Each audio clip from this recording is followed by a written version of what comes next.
দুনিয়া রাসূলুল্লাহ আলাইকুম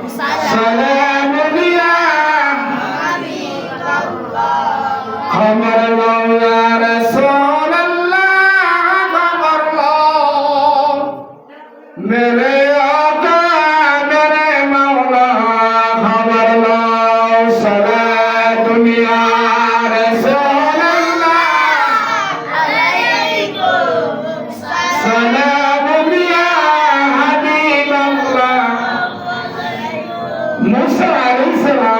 আল্লাহ হাবিব সরকার দো আলমকে প্রশ্ন করবে ইয়া রাসূলুল্লাহ ইয়া হাবিবাল্লাহ নবী গো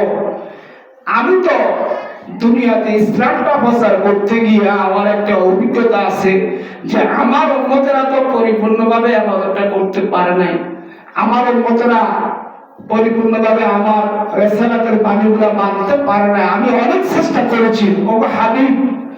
আমার অভিজ্ঞতা স্বরূপ আমি বলতেছি যে আপনি আল্লাহর বাড়িতে আবার চলে যান আল্লাহর দিদারে আবার যান যাইয়া এই নামাজটা 50 ওয়াক্ত নামাজ আপনি একটু হালকা করে নিয়ে আসেন বলে সুবহানাল্লাহ আল্লাহর হাবিব সাল্লাল্লাহু আলাইহি সাল্লাম হযরত মুসা আলাইহিস সালামের কাছ থেকে যখন এই বাণীটি শুনলো আল্লাহর হাবিব একটু চিন্তা পড়ে গেল যে ঠিকই তো বলছে যে আমার উম্মতরা তো আসলে দুর্বল অল্প হায়াত পাবে তারা তো 50 ওয়াক্ত নামাজ আদায় করতে পারবে না তখন আল্লাহর হাবিব সাল্লাল্লাহু আলাইহি সাল্লাম হযরত মুসা আলাইহিস সালামের কথা শুনে আল্লাহর বাড়িতে আল্লাহর হাবিব আবার গিয়েছেন গিয়ে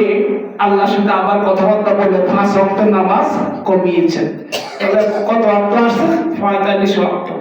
এইভাবে আবার মুসা আলাইহিস সালামের কাছে আসছেন ষষ্ঠ আসমানে আসছেন মুসা নবী আবার বললেন যে ইয়া রাসূলুল্লাহ ইয়া হাবিবাল্লাহ গো আপনি এখনো আপনার এই 45 ওয়াক্ত নামাজ আদায় করতে পারবেন না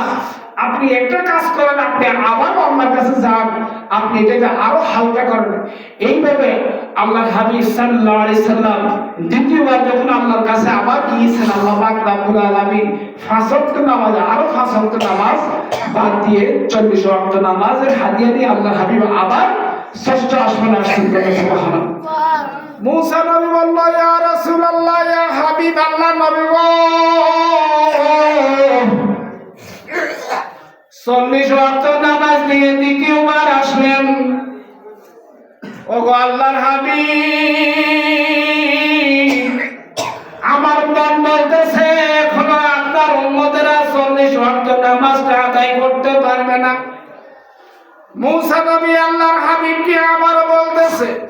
ইয়া রাসূলুল্লাহ ইয়া হাবিবাল্লাহ এখনো সময় আছে আপনি আল্লাহর কাছে আবার যান যাইয়া নামাজটাকে আরো হালকা করে নিয়ে আসেন সুবহানাল্লাহ আল্লাহর হাবিব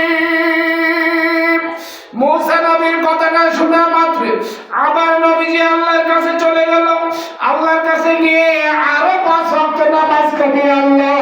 এইভাবে আল্লাহর হাবিব ষষ্ঠ আসমানে আসে মুসা নবীর সাথে কথা বলে আর মুসা নবীর কথাতে আবার আল্লাহর কাছে যায় যাইতে যাইতে আমার মদিনার কামনেওয়ালা নবী একবার নয় দুইবার নয় ও আমার শিক্ষিত সমাজের জ্ঞানী গুণী ভাই ও বাবারা উম্মতে মুহাম্মাদীকে বাঁচার জন্য নবীজির উম্মতের আমলটাকে হালকা করার জন্য নবীজির গুনাহগার উম্মতের নাজাতের জন্য আল্লাহর কাছে সর্বমোট ষষ্ঠ আসমান থেকে লামাকামে আল্লাহর বাড়িতে সর্বমোট 9 বার গিয়েছেন সুবহানাল্লাহ তাহলে 9 বারে 5 ওয়াক্ত নামাজ কমতে 9 বারে 5 নং 45 গুণের মধ্যে আসতেছে যে 5 নং 45 9 বারে 45 ওয়াক্ত নামাজ বাদ দিয়ে সর্বশেষ যে নিয়ামতটা আছে সেটা হলো 5 ওয়াক্ত নামাজ। ঠিক আছে সুবহানাল্লাহ।